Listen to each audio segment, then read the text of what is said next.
کوئی بچہ گم ہو گیا تو اس کا اعلان مسجد میں، اور وہ بھی لاؤڈ اسپیکر سے، کر سکتے کہ نہیں کر سکتے؟ تو اس بارے میں آپ دیکھیں گے کہ بہت سارے لوگ اس سے منع کرتے ہیں اور کہتے ہیں کہ مسجد میں اعلان نہیں کرنا چاہیے بچے کا، کسی کا بچہ گم ہو گیا۔ حالانکہ جس کا بچہ گم ہو گیا اس کے ماں باپ سے پوچھے کہ اس پہ کیا بیتتی ہے۔ اور ایسے عالم میں کسی مفتی صاحب کا، امام صاحب کا یہ پرتشدد فتویٰ کہ اعلان نہیں کر سکتے، اسی پر بس نہیں بلکہ یہاں تک کہتے ہیں کہ حدیث میں آتا ہے کہ کوئی اس طرح کا اعلان کرے تو بد دعا دو کہ اللہ اسے نہ لوٹائے۔ تو اس کے بارے میں آپ کے سامنے وضاحت رکھنا چاہتا ہوں کہ معاملہ ایسا نہیں ہے جیسا پیش کیا جا رہا ہے اور جیسا بہت سارے لوگ کہہ دیتے ہیں، بہت جلد بازی کرتے ہیں۔ میں نے جو حدیث آپ کے سامنے پیش کی ہے اس میں یہ گنجائش ہے کہ مسجد میں کسی بھی گمشدہ شخص کا اعلان کر سکتے ہیں، گمشدہ شخص ہو، عورت ہو، مرد ہو، بچی ہو، بچہ ہو، اگر وہ گم ہو گیا ہے تو اس کے بارے میں آ کے مسجد کے مصلیان سے پوچھ تاچھ کی جا سکتی ہے، مسجد میں وہ بات رکھی جا سکتی ہے۔ روایت کا جو سیاق ہے تمام طرق کو جمع کرتے ہیں تو پتہ چلتا ہے کہ اللہ کے نبی صلی اللہ علیہ وسلم نے مسجد ہی میں اور تمام لوگوں سے سوال کیا تھا کہ وہ آدمی کہاں گیا، عورت کہاں گئی۔ اس سے اشارہ ملتا ہے کہ اگر کوئی آدمی گم ہو جائے، کوئی بچہ گم ہو جائے تو اس کے بارے میں مسجد میں پوچھا جا سکتا ہے، اعلان کیا جا سکتا ہے، کوئی مسئلہ نہیں ہے۔ اب رہی وہ روایت جس میں یہ ہے کہ اللہ کے نبی صلی اللہ علیہ وسلم کے دور میں، اور صحیح حدیث ہے وہ حدیث صحیح ہے، اس سے انکار نہیں ہے، کہ اللہ کے نبی صلی اللہ علیہ وسلم کے دور میں ایک شخص آیا مسجد میں، اس کا اونٹ گم ہو گیا تھا تو اس نے اپنے اونٹ کے بارے میں پوچھنا شروع کیا، اعلان کرنا شروع کیا، تو اللہ کے نبی صلی اللہ علیہ وسلم نے کہا کہ اللہ تیرا اونٹ واپس ہی نہ کرے، یعنی بد دعا دے دیا۔ اور بعض روایتوں میں آتا ہے کہ اللہ کے نبی صلی اللہ علیہ وسلم نے کہا کہ اس طرح کا کوئی شخص اعلان کرے تو اس کو بد دعا دے دو کہ اللہ تیری گمشدہ چیز تجھے لوٹائے ہی نہ۔ یہ روایت صحیح، اس سے انکار نہیں ہے، لیکن اس روایت میں جو بات ہے وہ انشاد الضالہ کی بات ہے کہ کوئی گمشدہ چیز ہے تو اس کا اعلان مسجد میں آپ نہیں کر سکتے ہیں۔ گمشدہ چیز کیا ہے؟ جس کا تعلق مال سے ہو، آپ کا پیسہ گم ہو گیا، آپ کا جانور گم ہو گیا، آپ کا کوئی بیگ گم ہو گیا، آپ کا کوئی جھولا گم ہو گیا، تو ٹھیک ہے ان چیزوں کا اعلان مسجد میں نہیں کر سکتے۔ لیکن ایک بچہ گم ہو گیا، یہ ایک الگ صورت ہے۔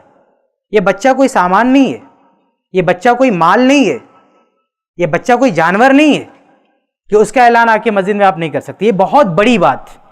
آپ قرآنی آیات، اللہ کے رسول کی احادیث کو دیکھیں کہ کسی بچے کا گم ہو جانا یہ کوئی معمولی بات نہیں ہے، یہ بہت بڑی بات ہے۔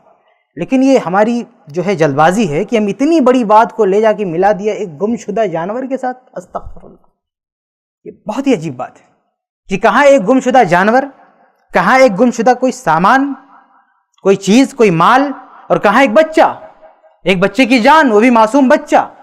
آپ ذرا تصور کریں کہ اللہ کے نبی صلی اللہ علیہ وسلم کے سامنے اگر کوئی شخص آتا اور کہتا میرا بچہ گم ہو گیا ہے، مسجد میں آ کے کہتا، تو اللہ کے نبی صلی اللہ علیہ وسلم یہ کہتے کہ اللہ تمہارا بچہ تم کو نہ لوٹائے؟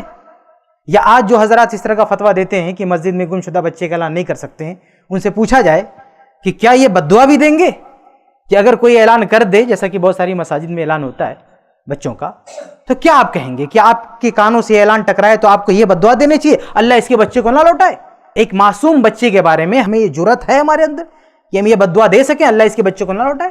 جبکہ حدیث میں تو یہی ہے کہ کوئی شخص گم شدہ چیز کا مسجد میں اعلان کرے تو بد دعا دے دو اس کے لیے۔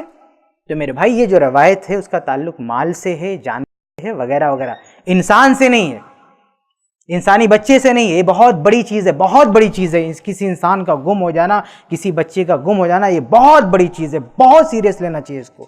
اور اس کے لیے مساجد میں اعلان میں کوئی قباحت نہیں ہونی چاہیے، بلکہ اس پہ اور ثواب کی امید رکھنی چاہیے کہ اللہ تعالیٰ اس پر ثواب دے گا۔ جو اعلان کرے گا اس کے اعلان کی وجہ سے اگر مل گیا بچہ، اپنے ماں باپ کے پاس پہنچ گیا، تو بہت بڑا ثواب ہے، یہ بہت بڑی بات ہے۔ آپ دیکھیں قرآن حدیث میں جو تعلیمات ہیں انسانیت کی خدمت کی، لوگوں کی جانوں کی حفاظت کی، ان کے مقام و مرتبے کی، ایسے میں اس کی گنجائش نہیں نظر آتی ہے کہ مسجد جیسے مقدس جگہ میں یہ پابندی لگائی جائے کہ کوئی بچہ گم ہو جائے تو اس کا اعلان نہیں کر سکتے۔ اچھا، یہ ساری چیزیں تو اس تناظر میں ہیں کہ جب ہماری مسجد میں لاؤڈ اسپیکر نہ ہو، مائک نہ ہو، ایسے کچھ لوگ نماز پڑھنے آ رہے ہوں تو نماز کے بعد ان سے اعلان کر سکتے کہ نہیں، پوچھ سکتے کہ نہیں، وغیرہ وغیرہ۔ لیکن آج جو صورتحال ہے میرے بھائی وہ بالکل الگ ہے۔ وہ کیا ہے کہ آج مسجد میں لاؤڈ اسپیکر لگا ہوا ہے، اور کوئی بچہ گم ہوتا ہے تو عام طور سے جو لوگ آتے ہیں سفارش کرنے کے لیے یا گزارش کرنے کے لیے، وہ نماز کے وقت بھی نہیں آتے، مصلی کوئی ہوتا ہی نہیں ہے مسجد میں، سب گھر کو جا چکے ہیں، صرف مسجد کی انتظامیہ ہے یا وہ بھی نہیں ہے، کوئی گھر سے بلا کے لاتے ہیں چلو اعلان کر دو. اس حالت میں بھی یہ کہنا کہ اعلان نہیں کر سکتے ہیں کتنی عجیب بات. مسجد میں ایک شخص موجود نہیں ہے اور مسجد کا کوئی مسئلہ نہیں ہے, بس اس کے لاؤڈ اسپیکر کو استعمال کرنا اور کچھ نہیں. یہ آواز باہر جائے گی, باہر کے لوگوں سے اپیل کرنا, اس میں آدمی یہ فتویٰ دے کہ نہیں اعلان کر سکتے اور لا کے حدیث پڑھ دے. یہ بہت عجیب و غریب بات ہے. اور میں آپ کو بتاؤں کہ یہ کوئی ایسی بات نہیں جو میں صرف آپ کو کہہ رہا ہوں, بہت سارے علماء نے بھی یہ فتویٰ دیا ہے کہ بچوں کا معاملہ الگ ہے, انسانوں کے گم ہونے کا معاملہ الگ ہے. شیخ ابن عثیمین رحمہ اللہ کتنے بڑے مفتی تھے, انتقال فرما گئے, اللہ ان کو جنت دے. ان کا یہ فتویٰ موجود ہے, آپ سن سکتے ہیں, یوٹیوب پہ موجود. ان کا یہ فتویٰ موجود ہے کہ اگر بچہ گم ہو گیا مسجد میں اعلان کر سکتے ہیں. ان کا یہ کہنا ہے کہ اگر بچہ گم ہو گیا تو یہ بچہ گم ہو جانا اور سامان گم ہو جانا دونوں ایک نہیں ہے, دونوں میں زمین آسمان کا فرق ہے. تو بہت سارے علماء نے یہ تفریق کیا ہے کہ سامان گم ہو گیا, مال گم ہو گیا, جانور گم ہو گیا, اس کے بارے میں حدیث ہے, لیکن بچے کے بارے میں اس حدیث کو نہیں فٹ کر سکتے. بچے کا مسئلہ الگ ہے. تو آج جو ممبئی کی بہت ساری مساجد میں اعلان ہوتا ہے اور ہمارے بہت سارے ائمہ جو اس میں دشواری پیدا کرتے ہیں اور اس طرح کا فتویٰ دیتے ہیں کہ ہم تمہارے بچے کا اعلان نہیں کریں گے, تو یہ مناسب نہیں ہے. آپ کے ایک اعلان سے کسی کا بچہ مل جائے تو اس میں کون سی بری بات ہے؟ تو اس طرح کے فتویٰ نہیں دینا چاہیے. بہرحال خلاصہ کلام یہ کہ مساجد میں اگر کوئی گمشدہ بچے کا اعلان کرے یا کسی انسان کا اعلان کرے, کسی عورت کا اعلان کرے, تو اس میں کوئی حرج کی بات نہیں ہونی چاہیے. ایک آخری چیز بتاؤ, جو حدیث میں نے آپ کے سامنے پڑھی ہے اسی میں آپ دیکھیں اس کا آخری ٹکڑا کیا ہے کہ اللہ کے نبی صلی اللہ علیہ وسلم نے مسجد میں آ کے سب کے سامنے یہ بات رکھی کہ وہ آدمی کہاں گیا, وہ گم تھا نا. آپ صلی اللہ علیہ وسلم کی نظر میں وہ گم شدہ تھا, وہ پتہ نہیں کہاں تھا, اس کے بارے میں کوئی خبر نہیں تھی, لیکن مسجد کے نمازیوں سے آپ کہہ رہے ہیں وہ شخص کہاں ہے. اچھا, اب اس کے بعد صحابہ کرام نے بتا دیا وہ مر چکا ہے, دنیا سے جا چکا ہے. تو اس کے بعد آپ صلی اللہ علیہ وسلم اسی مسجد میں کیا فرما رہے ہیں کہ تم لوگوں نے مجھے اس کے بارے میں بتایا کیوں نہیں, مجھے اس کی خبر کیوں نہیں دی. آپ صلی اللہ علیہ وسلم یہ نہیں فرما رہے ہیں کہ اس کی خبر تم مسجد میں مجھے نہیں دے سکتے, تمہیں گھر پہ آ کے بتانا چاہیے تھا, وہاں آ کے بتانا چاہیے تھا. مسجد میں آپ فرما رہے ہیں کہ تم نے مجھے اس کے بارے میں خبر کیوں نہیں دی. تو اس سے کیا پتہ چلتا ہے کہ مسجد میں کسی کی موت کا اعلان کر سکتے ہیں.